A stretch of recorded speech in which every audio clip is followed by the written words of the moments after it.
É sempre um prazer estar aqui nessa casa, é sempre uma alegria muito grande poder estar aqui com vocês. E hoje eu trago uma proposta de uma reflexão.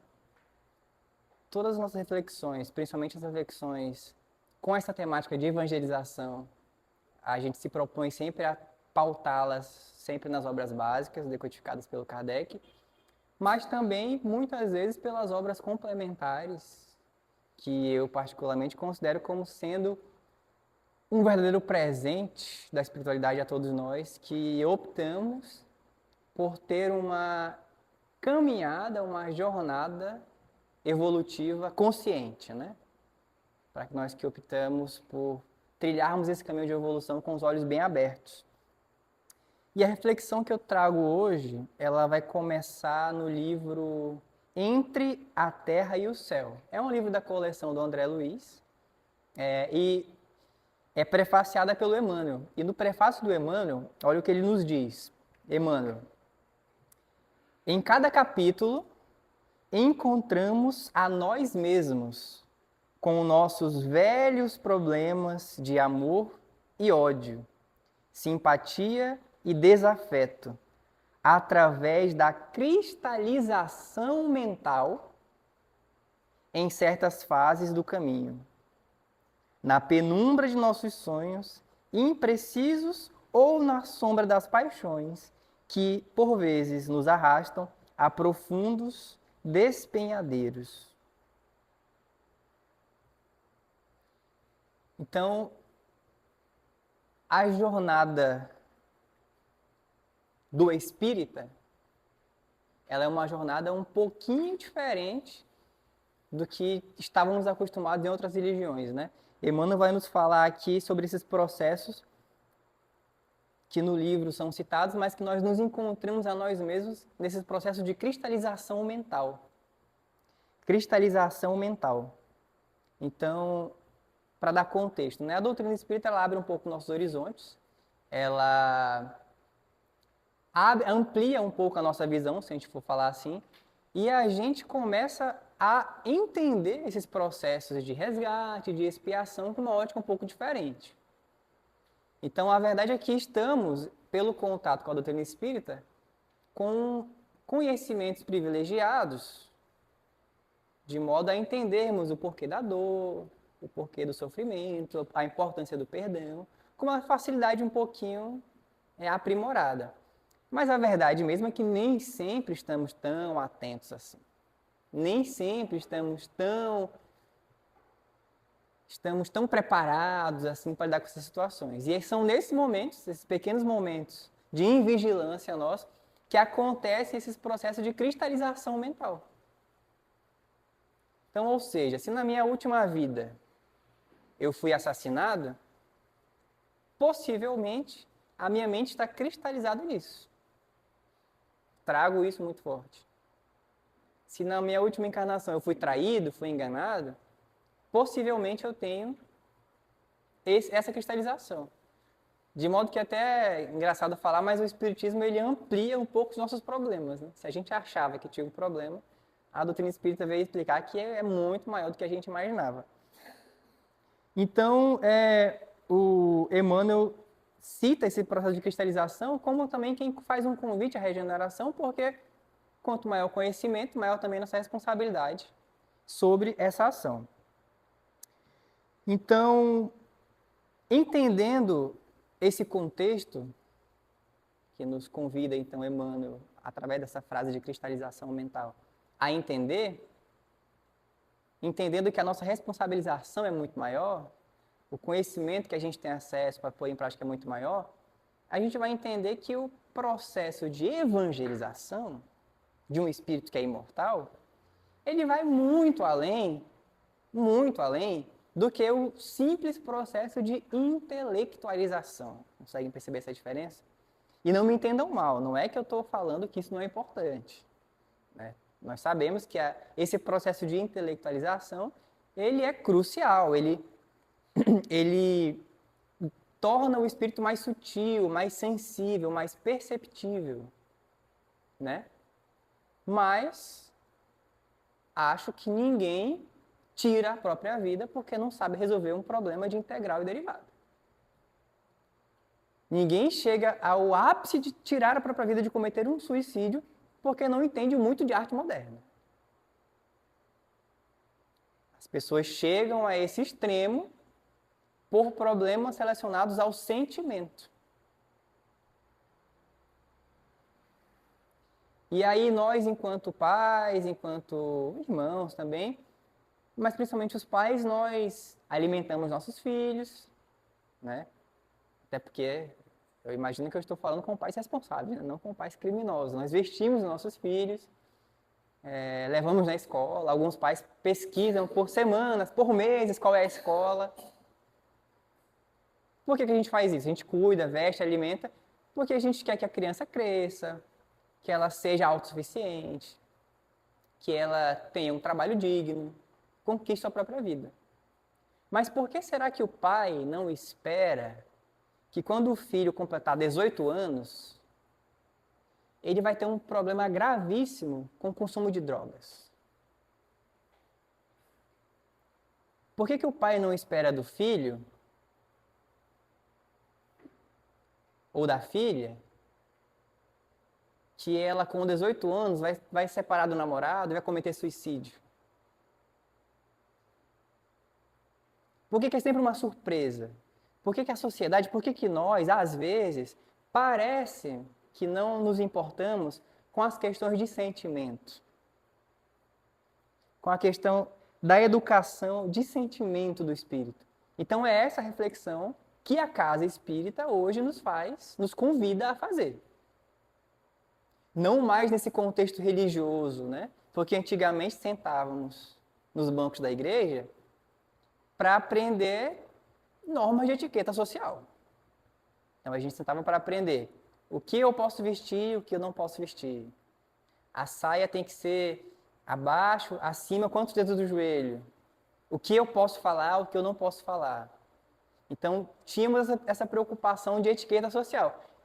Era importante como demonstrar ser uma pessoa que está em contato com um ser maior, com Deus, com Cristo, né?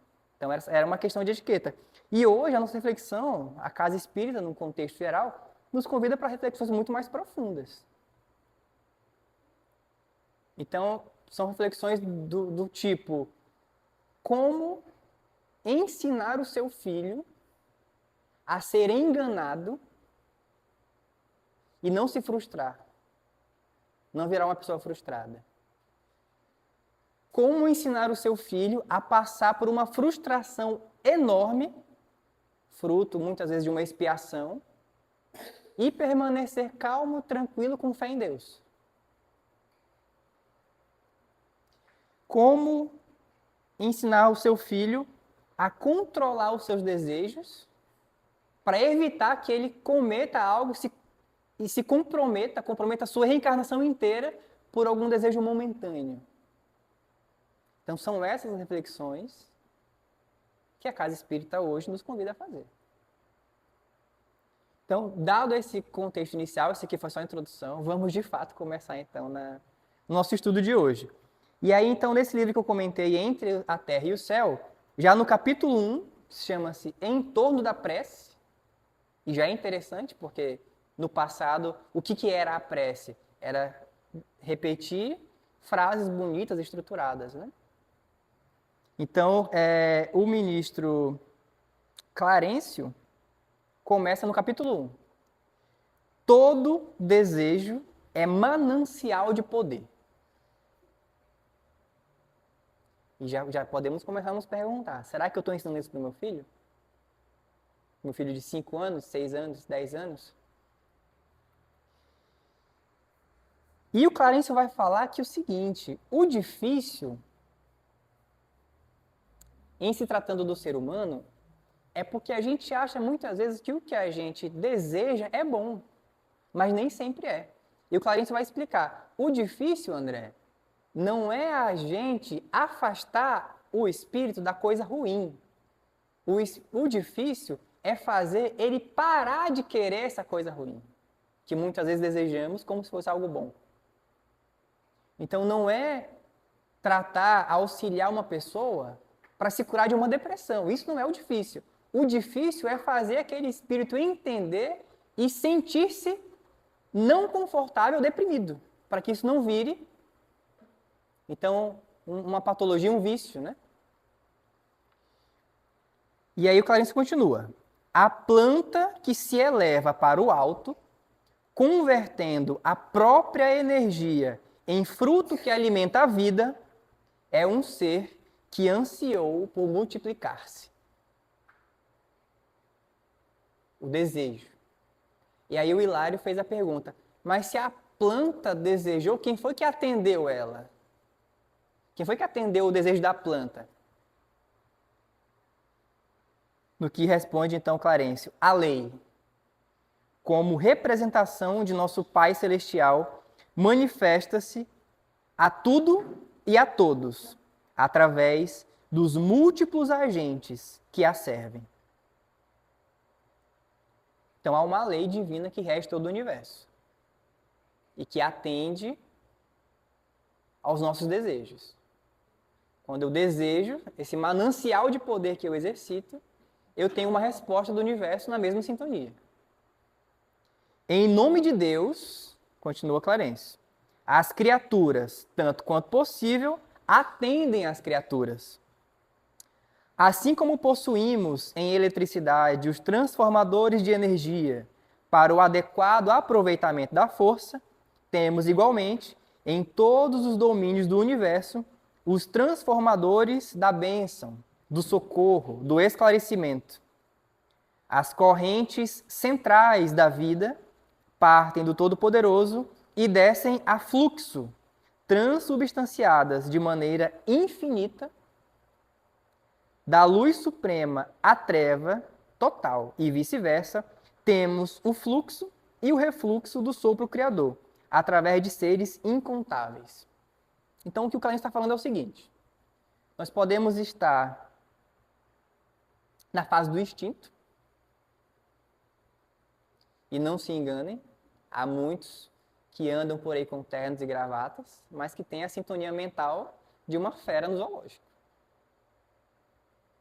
Podemos estar na inteligência, mas podemos ser emocionalmente infantis.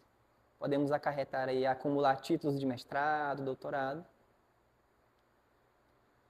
Temos a fase da razão, e aí o Clarence vai explicar que esta está um passo à frente da inteligência, porque é uma razão que busca exercitar as potências da alma, que busca então elevar-se. E temos a fase da humanização, seres humanos.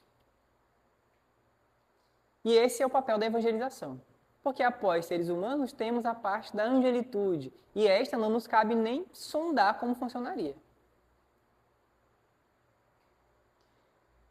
Por que eu falo isso? Que não cabe nem sondar como funcionaria? Porque quando a gente fala de seres humanos, a gente está falando o seguinte, Chico Xavier, Gandhi, que falávamos mais cedo, a Irmã Dulce, a Madre Teresa, essas pessoas são patamares de humanidade ainda. Não são de angelitude. Imagina o que vem depois. Então é por isso que eu falo que não nos cabe ainda sondar o que vem depois. Seguindo na reflexão do texto.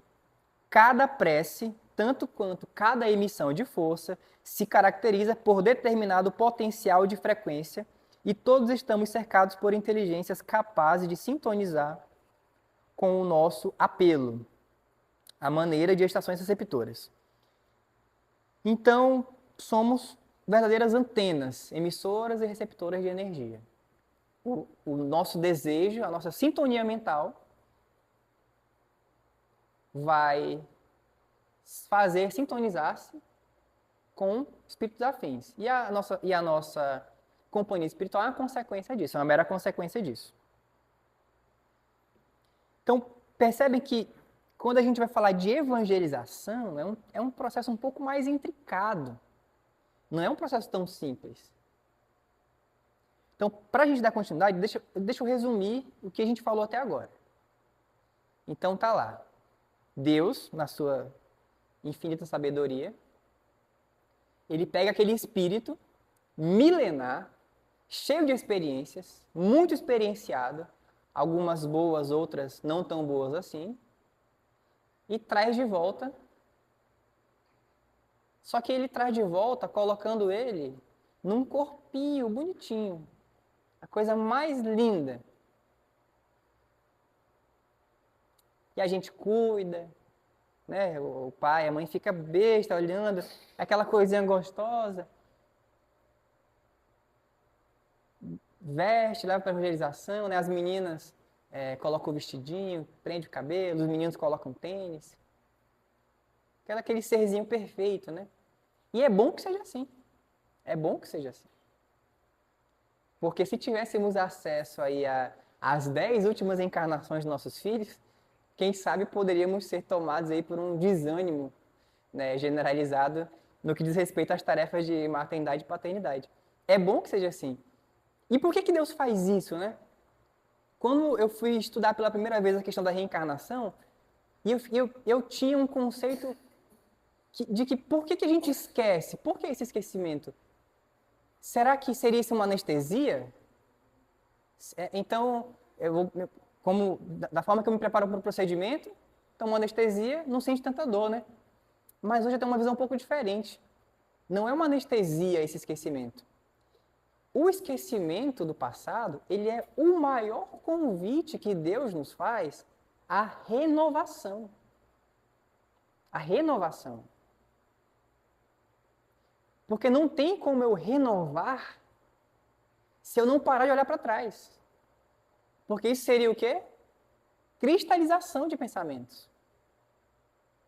Nossos velhos problemas de amor, de sentimento. E eu lembro que tem uma frase que o Chico falava, que ele falava assim: se tem uma coisa que eu aprendi em todos esses anos na doutrina espírita, é que devemos constantemente nos renovar. Renovação. E a infância é uma renovação, né? É um processo contínuo de renovação. A infância é o maior processo de renovação a convite de Deus que nós temos. Por quê? Você precisa reaprender tudo. Você reaprende a andar, reaprende a falar, a lidar com as emoções, a se comunicar. E cada novo aprendizado é uma oportunidade de fazer diferente, né? De seguir nessa jornada de renovação de maneira diferente. E cada criança, então, que chega na nossa casa espírita, quando a gente está lá na evangelização, que a criança chega, a gente tem que ter, então, essa noção de que está chegando ali com aquela criança uma família. E, mais importante, uma história enorme por detrás. Uma história enorme por detrás. Em outras palavras, estou falando o seguinte: pode ter nascido na sua família aquele corpinho bonitinho, um comerciante astuto que lesou financeiramente uma multidão de pessoas e que tem problemas seríssimos em manusear dinheiro. Pode ter nascido naquele corpinho bonitinho na sua casa uma pessoa que já se suicidou por 10 vezes seguidas, que tem uma propensão imensa à depressão e ao suicídio. Pode estar deitado no bercinho lindo que você comprou, aquele bebezinho, que é um espírito que tem desvios no campo da sexualidade de 2, 3 mil anos atrás. E que está planejado para reencontrar com 50, 100 ex-parceiros de outras vidas, de outras encarnações. Alguns já começam a se encontrar na evangelização, né? Chega na salinha, um olha para o outro, o olhinho já brilha.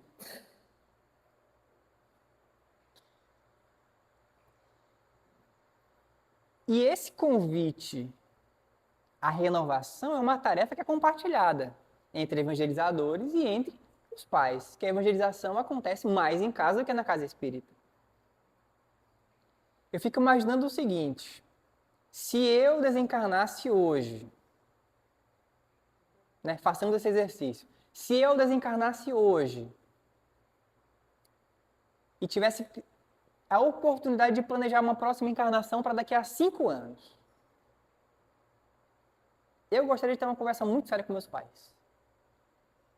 Né? Seria um momento ali muito sério. E eu pediria, por favor, pai, mãe, me ajuda. Eu não quero cair de novo. Eu conto com vocês para me orientar e para me guiar nesse processo de transformação. Né? A doutrina espírita ela faz isso com a gente, ela amplia esses horizontes, porque não mais a criança é esse ser sensível, frágil. Ela passa a ser o quê? Um irmão de caminhada nosso, ao qual nós nos comprometemos a auxiliar nessa jornada de evolução que ele está inserido tanto quanto nós estamos também. Não é isso? E aí, além dessa expansão de horizontes, porque isso não é assunto ainda para nós nos alarmarmos, né? Não é para ficarmos desesperados com as informações. Nós temos a questão do consolo da doutrina. A doutrina espírita ela não só vai nos fazer despertar, mas também vai nos consolar. E tem uma visão muito equivocada que às vezes nós temos da vida, que é, mesmo nós que estamos em contato com o Espiritismo, temos essa noção de que a vida, muitas vezes, ela é uma jornada que nós percebemos como sendo do nascimento até o túmulo. E o Espiritismo nos convida a ter uma visão um pouco diferenciada.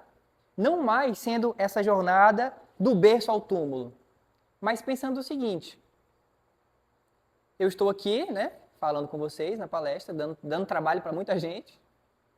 Eu desencarno, volto para a vida verdadeira.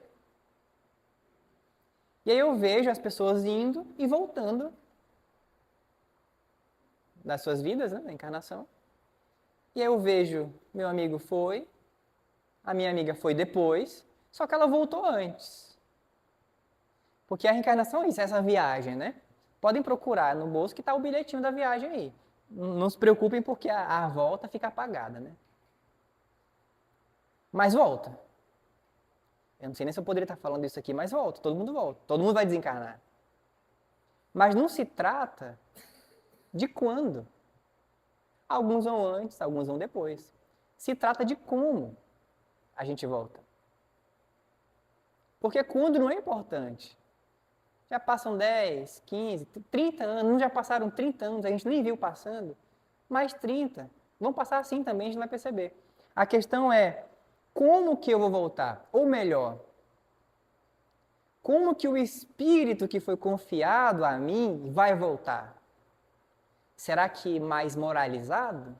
Mais evangelizado? Será que com mais experiências boas? Mais vitórias? Mais educação? E quando a gente tem, então, essa visão de que a vida verdadeira sendo, então, a vida no mundo espiritual, o que acontece com a gente? Será que a gente fica com menos apreço pelas coisas da Terra? A gente começa a menosprezar as coisas daqui? Claro que não.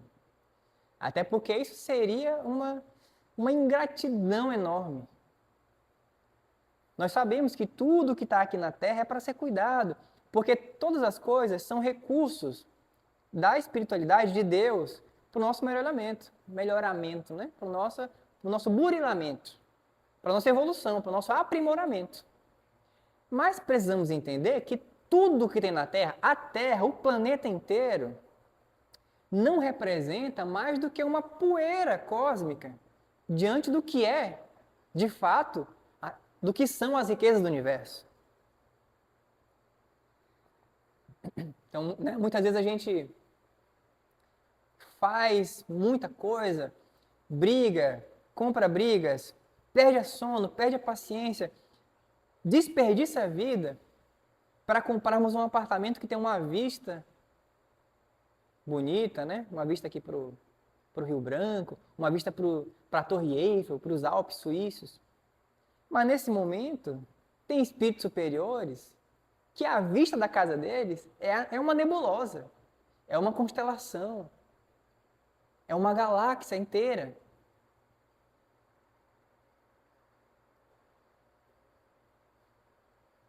Só que esses recursos, eles são acessíveis apenas àqueles que já conseguiram vencer esses processos de cristalização mental, que já conseguiram domar os seus desejos, que já conseguiram educar os seus sentimentos. E aí mais foi confiado. E eu não vejo como nós podemos fazer isso, chegar nesses patamares, se não for através do Evangelho de Jesus. Eu não conheço outra maneira. Não vejo outra possibilidade. Não consigo observar. E aí, lendo então o Evangelho, segundo o Espiritismo, lendo a Bíblia, lendo as obras básicas, lendo as obras complementares, a gente vai ver que é de uma beleza imensa. Mas eu acredito que a coisa mais bonita de todas é quando você consegue ler o Evangelho através das ações de uma pessoa. Sabe aquela pessoa que quando chega, você sente como se estivesse... Aliás, como não? Você sente que está lendo uma página do Evangelho. Porque ela reflete os ensinamentos do Cristo. E aí os amigos vão dizer que nesse momento é quando o Evangelho saiu do lado de fora e finalmente adentrou o nosso coração. E a gente passa a refletir essa luz excelsa do Evangelho do Cristo. Né? E eu tenho certeza que esse é o desejo de todos os mentores dessa casa, quando as crianças que estão sendo confiadas a eles adentram nesse centro. Que elas possam refletir na sua alma essa luz do Evangelho. Que elas possam refletir na sua alma os ensinamentos do Cristo através de ações. Eu tenho certeza que esse é o desejo deles. E aí eu pergunto, esse também é o nosso desejo? Aliás, se esse é o nosso desejo, o que de fato estamos nós fazendo para atingirmos esse objetivo? Como estamos educando as crianças, né? E aí, expressar, então, a luz do Cristo através das ações é algo que só as almas evangelizadas conseguem.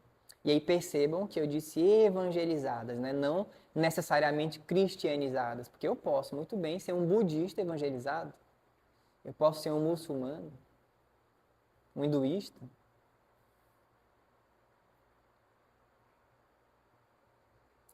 Então não é só educar através de uma palestra, não é desse jeito que a gente vai educar a criança.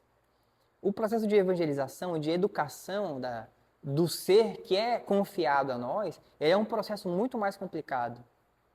Não é alguém que cai de paraquedas na nossa vida, porque é necessário um trabalho de magnetização, de afinidade entre os espíritos, para que você tenha, enquanto pai, enquanto educador, enquanto evangelizador, essa abertura, né? Essa pulseirinha, esse passe que dá acesso ao espírito, então, ali, a ser evangelizado na posição de filho. Então, é por isso que não vem alguém desconhecido. Então, é por isso que a evangelização requer isso, né? Então, por esse motivo, não há pai, não há mãe melhor para o seu filho do que você. Porque para pensar, os espíritos não iriam confiar ao Fábio a tarefa de educar, de guiar um ser até a angelitude. Eu não tenho esse recurso, não tenho recursos para isso.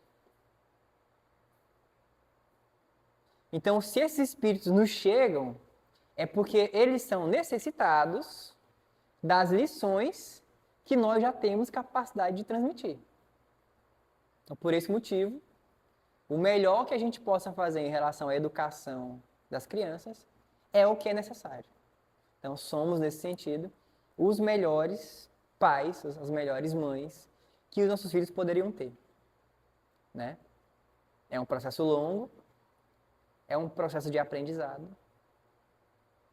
Então, que nós possamos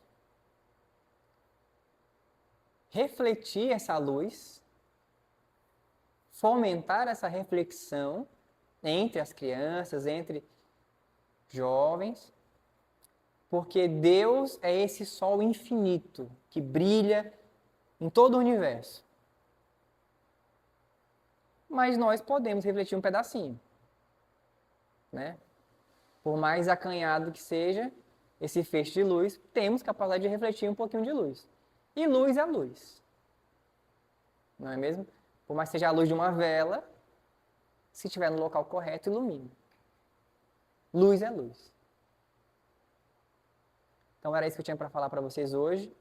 Essa mensagem de essa importância da evangelização de um ser que é imortal, que vai além de intelectualização, vai educação das potências da alma que ele tem para exercitar, do sentimento, do desejo, essas preocupações de que somos todos irmãos, numa caminhada infinita, e que ora eu ajudo, ora sou ajudado. Esse ciclo da vida, esse convite, então, a renovação que Deus nos faz diariamente, mas também nos faz a cada vida. Muito obrigado a todos vocês pela atenção.